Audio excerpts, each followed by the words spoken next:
I own nothing.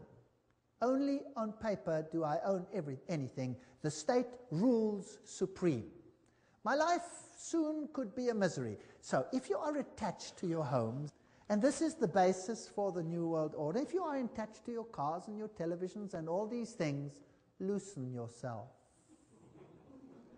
Because soon they will be redistributed, and there will be nothing that the white or black or pink Protestant can do about it. And if some other suffers in the way, that is fair enough. The ends justifies the means. The redistribution will go as it should be. Rerum novarum. Who's heard of Rerum novarum?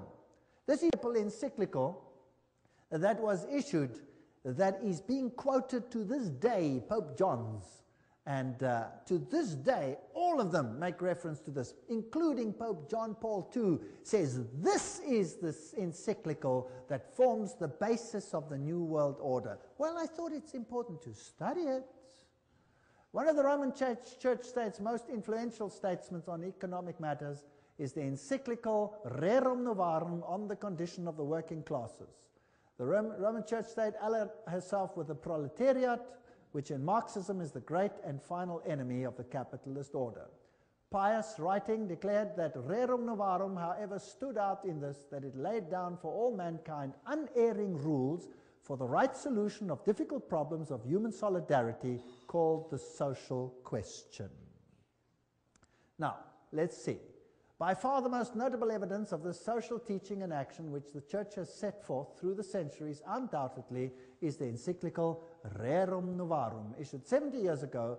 The norms and recommendations contained therein were so momentous that their memory will never fall oblivion.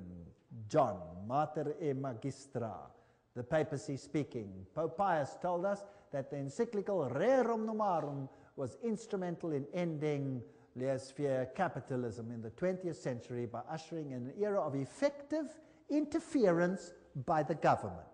Have you got this? Let's see how it ends up. Rerum Novarum was the voice of moral authority needed to ensure the development of effective interference by all governments in the 20th century. How many governments? All. Pius wrote, "It is not surprising, therefore, that under the teaching and guidance of the Church, many learned priests and laymen earnestly devoted themselves to problems of elaborating social and economic science in accordance with the condition of our age. Under the guidance and light of Leo's encyclical, Rerum Novarum was thus involved a truly Christian social science, which continues to be fostered and enriched daily. Tireless labors, all these people, labor, note carefully, of those picked men whom we have named the auxiliaries of the Church." So everybody working in the secret societies, the Opus Dei, the Knights of Malta, the Knights of Columbus, all of these people working, those picked men, to bring this about. Nor were there the only blessings which followed from the encyclical. The doctrine of Rerum Novarum began little by little to penetrate amongst those who, being outside Catholic unity, do not recognize the authority of the Church. And these Catholic principles of sociology gradually became the part of the intellectual heritage of the whole human race. Where are we going? I'd like to know. Thus too we rejoice that the Catholic truths proclaimed so vigorously by our illustrious predecessor are advanced and advocated not merely in non-Catholic books and journals, but in legislative assemblies and in courts of justice. Those picked men whom we have named the auxiliaries of the Church who have been instrumental. This is John Robbins writing. Who are they? Under fascism, property owners may keep their property titles and deeds, but the use of their property is, as Leo wrote, common. Fascism is a form of socialism that retains the forms and trappings of capitalism, but not its substance. This is basically what it boils down to. When we speak of reform of institutions, the state becomes chiefly to mind, not as if universal well-being were to be expected from its activities. And what is the state going to do in all of this? The experiment with economic freedom, Pius wrote, must end, and economic life must again be subjected to planning and government. Who wants to control your economic life? government.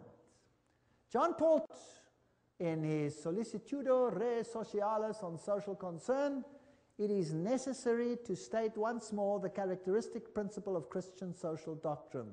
The goods of this world are meant for all. Private property is under social mortgage.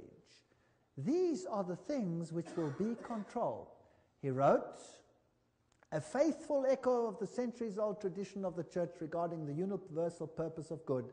In today's world, wrote the Pope, we are faced with a serious problem of unequal distribution of the means of subsistence originally meant for everybody.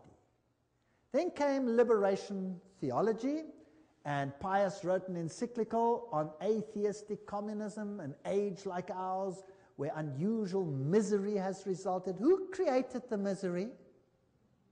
They created it so that they can create the solution which they want. So, they elevate a few and suppress the masses. Then they turn it around and they create the situation that they want. They create communism, they create the chaos. Out of the chaos, they create the social order which they want.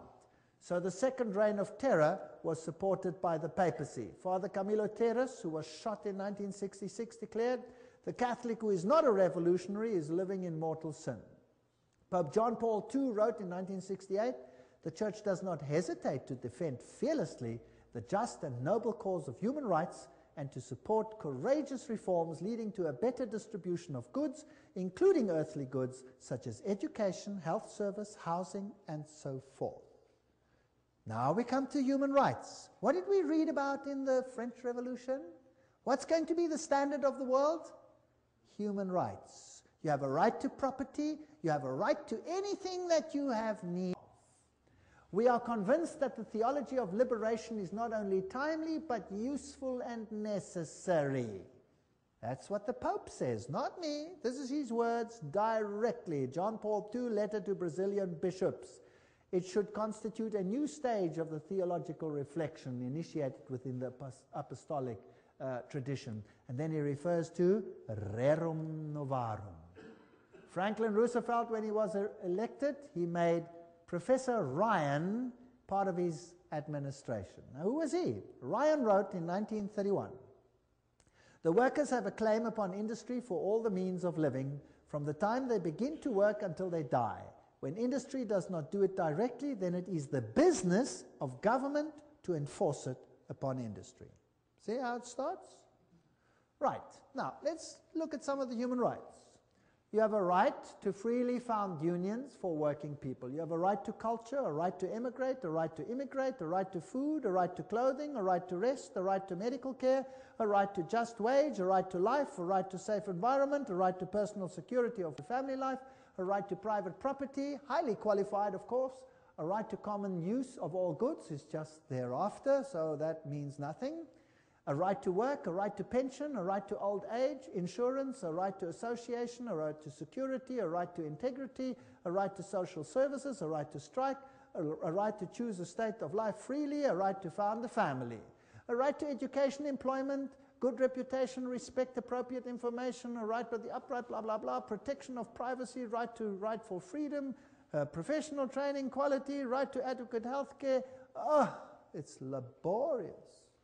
How do you control that? How do you control it? If you're going to control every aspect of that, then you must control every aspect of a person's life. You will not be able to go to the toilet in future without making a triple application to the Vatican. They're going to control every single aspect of your lives. That's what they're going to control. And government is going to become super huge. Now, where's the money going to come from? From you. Now, when the money comes from you, what then happens to your wealth?